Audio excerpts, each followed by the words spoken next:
Hi friend, आज हम लोग पढ़ेंगे रिवॉल्ट ऑफ नीदरलैंड के बारे में।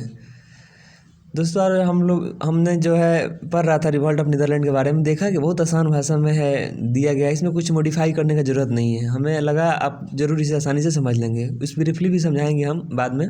आइए पहले देख लेते हैं रिवॉल्ट ऑफ नीदरलैंड।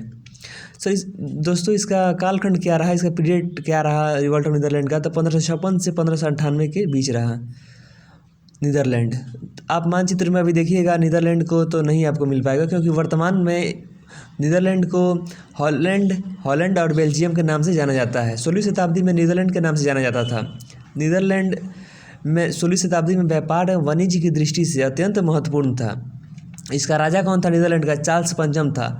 नीदरलैंड का राजा चार्ल्स पंचम था, ठीक है। इसका शासन बहुत ही लोकप्रिय था, किंतु उसके पुत्र फिलिप द्वितीय की राजनीति, इसके पुत्र जो था फिलिप द्वितीय था। इसकी नीतियों ने नीदरलैंड वासियों को विद्रोह के लिए मजबूर कर दिया। नीदरलैंड वासियों का विद्रोह आगे चलकर, कालांतर का मतलब होता है वही आगे चलकर या बाद में राष्ट्रीय स्वतंत्रता का आंदोलन बन गया। कॉज ऑफ रिवॉल्ट, इसका कुछ मुख्य कारण था। नीदरलैंड का कारण क्या था? जो फिलिप द्वितीय जो था बहुत ही क्रूर शासक माना गया, क्योंकि इसका जो नीति था वो बहुत ही खराब रहा। इकोनॉमिक कॉज, उसके बाद सेकंड जो रहा रिलीजियस कॉज, थर्ड जो रहा और राजनीतिक कॉज यानी पॉलिटिकल कॉज, और फोर्थ जो था वो था पर्सनल कॉज। इकोनॉमिक कॉज क्या था? तो इकोनॉमिक कॉज ये था कि वो हर बार नया नया कर लगाता था लोगों पे, नया नया कर टैक्सेस जो है लगाता था। युद्ध करता था, नए नए अलग अलग देशों से युद्ध और प्रशासनिक व्यय के लिए धन की अति आवश्यकता पड़ती थी, जिसके लिए वो लोगों पे नया नया कर लगाता था। ये बहुत ही लोगों के लिए बहुत ही बुरा लगा।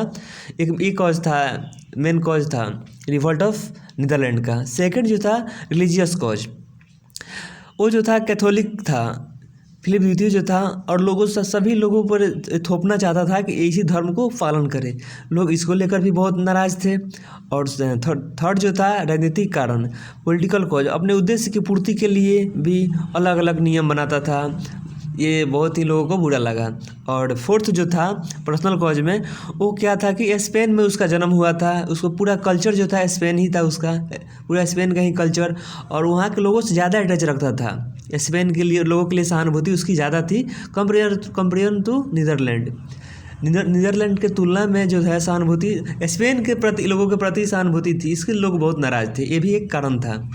उम्मीद है दोस्तों कि आपको बहुत अच्छा समझ में आया होगा। उम्मीद है कि बहुत बढ़िया से आप लोग समझ गए होंगे इतना आसान भाषा में। वीडियो भी हमको लगता है लंबा होने वाला है, यहीं बंद करते हैं। जय हिंद दोस्तों।